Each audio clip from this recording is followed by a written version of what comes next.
अभी आपके बीच में प्रधान जी नारे लगवा रहे थे और मैं देख रहा था कि जितनी बुलंद आवाज इनकी थी, आपने उस जोश के साथ उस नारे को बुलंद नहीं किया। आपकी आवाज तो इतनी बुलंद होनी चाहिए कि आज सत्ता में बैठे लोगों की नींद आराम हो जाए।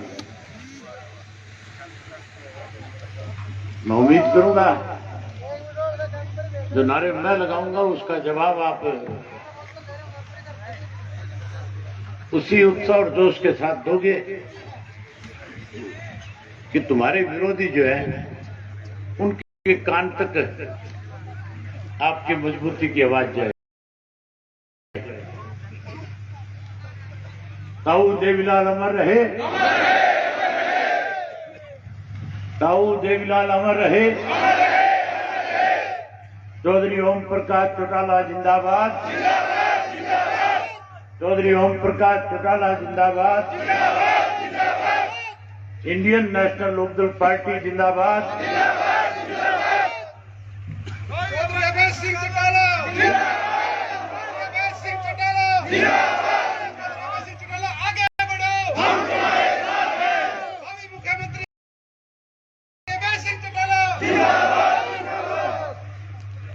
आदर और सम्मान के योग इंडियन नेशनल लोकदल पार्टी के जिला के अध्यक्ष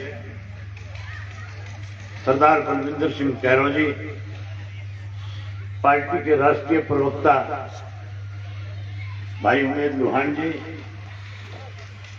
आपके अजीज आपके बीच में रहने वाले कुणाल करण सिंह जी, महिला की जिला की अध्यक्ष सुमलता शिवाज जी, युवा के प्रदेश के अध्यक्ष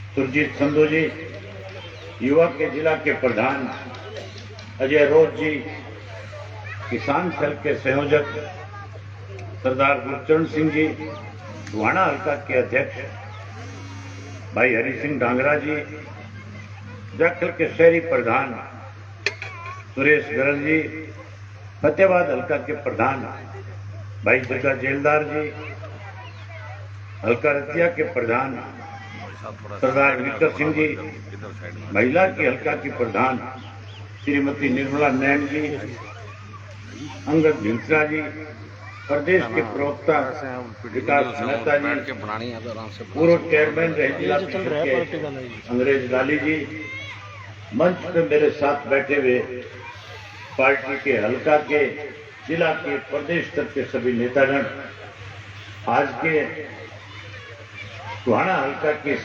कार्यकर्ता के सम्मेलन में आए हुए पार्टी के बहुत ही वरिष्ठ कर्मठ मेहनतकश कार्यकर्ता साथियों, सम्मान के योग्य माताओं बहनों, पत्रकार छायाकार दोस्तों, मेरे से पहले जो साथी बोल रहे थे आज के प्रदेश के हालात पे आपके बीच में चर्चा कर रहे थे। नई बीजेपी और जेजेपी की सरकार बनने के बाद प्रदेश किन हालातों से गुजरा, हमारे सामने क्या क्या दिक्कत और कठिनाई आई, ये सारी बातें रखी। साथियों, अगर मैं उन्हीं बातों का विस्तार से चर्चा करूंगा तो लंबा समय लगेगा।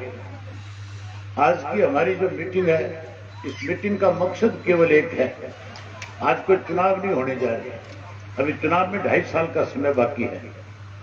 आज तो केवल आपको इसलिए बुलाया गया कि मौजूदा सरकार की जो बेकायदगियां हैं, जो मौजूदा सरकार की कमियां और खामियां हैं, हमारी पार्टी का एक एक कार्यकर्ता आम लोगों तक उन खामियों और खामियों को बता करके अपने पार्टी के संगठन को मजबूत करने का काम करें।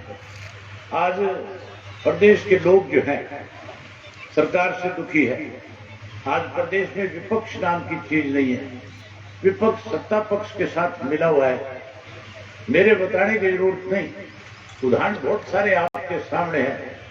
आज विपक्ष का नेता चौधरी भूपेंद्र सिंह हुड्डा जो है, जब 5 राज्यों के चुनाव के नतीजे निकलते हैं, हरियाणा प्रदेश का मुख्यमंत्री जब भारतीय जनता पार्टी की जीत के ऊपर अपने साथियों के साथ जश्न मनाता है, लड्डू खिलाता है, मिठाई बांटता है, तो विपक्ष का नेता भूपेंद्र सिंह हुड्डा मुख्यमंत्री के घर पे जाकर के उसको बधाई देता है और उसके साथ लड्डू खा करके खुशी मनाने का काम करता है। आपने देखा होगा अखबार में और सोशल मीडिया के ऊपर ये सरेआम दिखाया और बताया जा रहा था कि भूपेंद्र सिंह हुड्डा भी भाजपा की जीत में शरीक हुआ और जाकर के मनोहर लाल खट्टर जी के आवास पर लड्डू खा करके उनको बधाई दे करके आने का काम किया।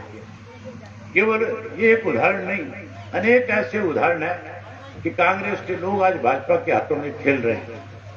आपको याद होगा राज्यसभा का एक चुनाव हुआ था जिसके अंदर हिसार का एक सुभाष चंद्रा नाम का व्यक्ति था, बड़ा उद्योगपति है, टीवी चलाता है, जी टीवी का मालिक है। उसको भारतीय जनता पार्टी ने अपनी पार्टी की तरफ से उम्मीदवार बना करके खड़ा किया था। उस वक्त में हरियाणा प्रदेश में Indian National Lokdal party opposition की पार्टी थी। हमने कांग्रेस के लोगों के साथ बातचीत करके एक आर.के. आनंद नाम के एडवोकेट को खड़ा किया था। कांग्रेस ने हमारे बीच में समझौता इस बात को लेकर के हुआ था कि ऐसा व्यक्ति को कैंडिडेट बनाया जाए जिसपे ना आपको आपत्ति हो ना हमें आपत्ति हो। हम मिलकर के भाजपा को उस सीट पे कामयाब ना होने दें और भाजपा की एक सीट कम हो, हमारा साझा उम्मीदवार जीत करके आए। हमने तो अपना एक एक वोट आर.के. आनंद के पक्ष में डाला, लेकिन कांग्रेस के भूपेंद्र सिंह हुड्डा की टीम ने आर.के. आनंद को वोट देने के बजाय पेन की सही बदल करके अपने 11 वोट कैंसिल करवाने का काम किया था और सुभाष चंद्रा के लिए रास्ता साफ किया, उसे उसका राज्यसभा का मेंबर बनाया। उसके एवज में पिछले दिनों जब राज्यसभा के चुनाव हुए थे, भारतीय जनता पार्टी के पास 69 एमएलए थे, कांग्रेस के पास 30 एमएलए थे, एक वोट मेरा था। साथियों, भारतीय जनता पार्टी ने दूसरा कैंडिडेट खड़ा करने के बजाय, दूसरा उम्मीदवार खड़ा करने के बजाय हुड्डा के लड़के को निर्विरोध बनवाने में बना करके उस पुराने स्थान को उतारने का काम किया। उसके बाद अब जब फतेहाबाद का इसका इलाहाबाद का उपचुनाव आया था, दोनों राष्ट्रीय पार्टियां जो है आपके इंडियन नेशनल लोकदल पार्टी के खिलाफ चुनाव लड़ रही थी और दोनों पार्टियों की एक ही मंशा थी कि किसी तरह से मुझे चुनाव में रोका जाए, मैं विधायक बन करके फिर से विधानसभा में ना जाऊं, इंडियन नेशनल लोकदल पार्टी और कमजोर हो जाए, इंडियन नेशनल लोकदल पार्टी जो है प्रदेश से इस पार्टी का कोई नाम लेवा ना बचे। इस तरह की सोच इन दोनों पार्टियों की थी और दोनों ने वहां पे भी मिलकर के मेरे खिलाफ चुनाव लड़ा था।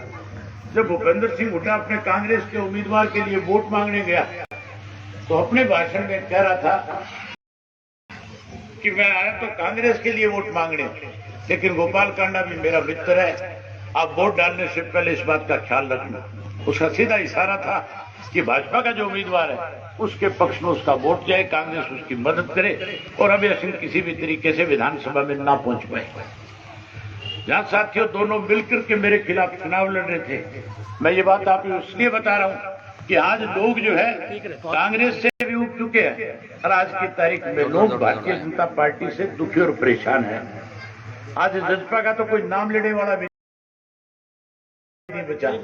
आज जजपा की हालत तो ऐसी है कि जहां कहीं भी जाते हैं लोग इनका सोशल बाइकाट करने का काम करते हैं।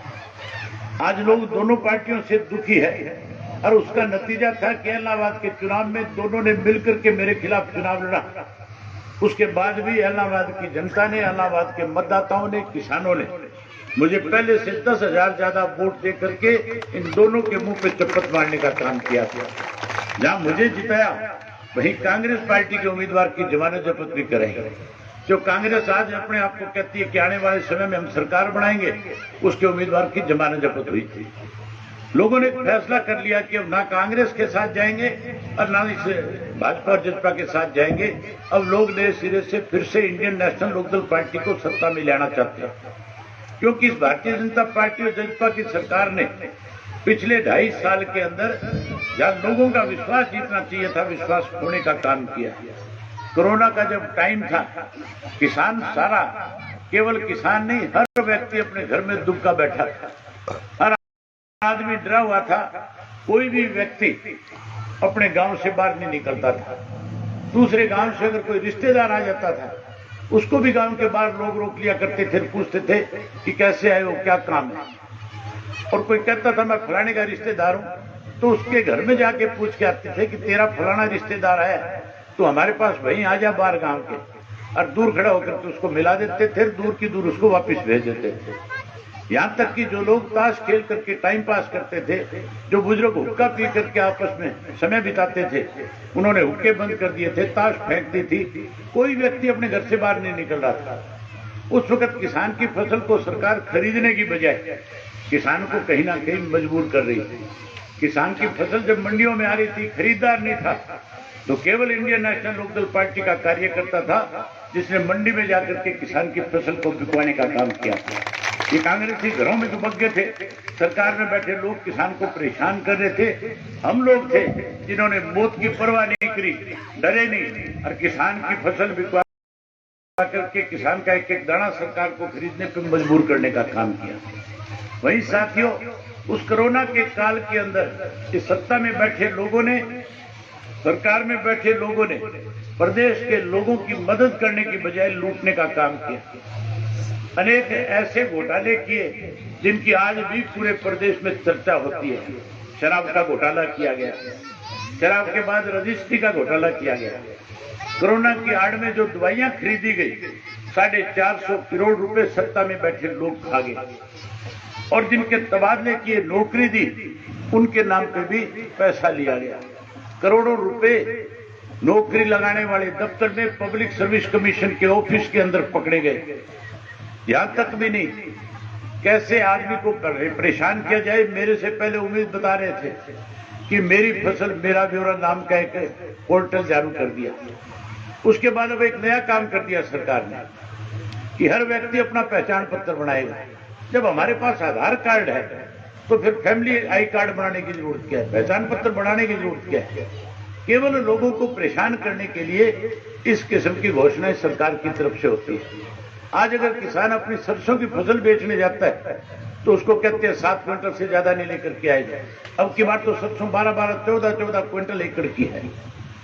ये तो आज जो भाव बाजार में ज्यादा है, अगर भाव कम होते सरकार खरीद करती तो किसान की सरसों सड़कों पे पड़ी मिलती, कोई लेने वाला ना मिलता। आज साथियों, अगर आप कोई और दूसरी फसल बेचते तो उस पर कैप लगी हुई है। ये सारी चीजें जानबूझ करके सरकार के द्वारा लागू की गई ताकि आम आदमी परेशान हो, दिक्कत हो। जहां इन्होंने डाके मारे, जहां इन्होंने इस प्रदेश को दोनों हाथों से लूटने का काम किया, वहीं प्रदेश को बेरोजगारी के नाम के ऊपर भी आज 1 नंबर पे पहुंचा दिया। भाजपा के जो सहयोगी है, जहां आपका एमएलए भी भाजपा के सहयोग से बना हुआ है, जो बीजेपी का, जेजेपी का आज यहाँ का एमएलए है, ये भी यहाँ मंडियों में चक्कर काटता था और कहता था कि मैं किसानों के साथ हूं। कहता था कि नहीं कहता था?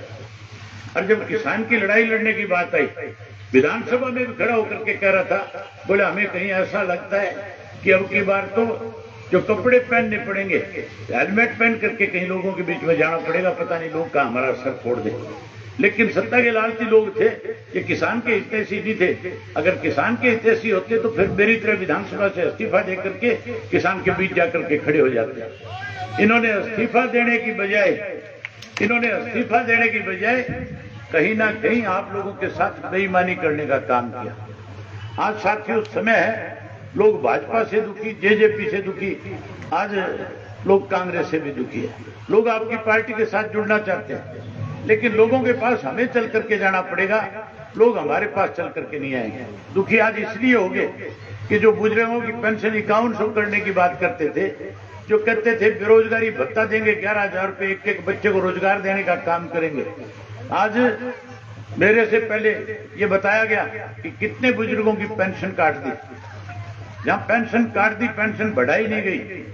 मैंने इस विधानसभा के सेशन में कहा था, या तो अपना फैसला वापस ले लो, और वापस नहीं लोगे तो फिर मान करके चलो किसान आंदोलन के दौरान जिस तरह से तुम सड़क के रास्ते थे, अपने घर नहीं जा सकते थे, मैं चंडीगढ़ से बाहर भी नहीं निकलने दूंगा।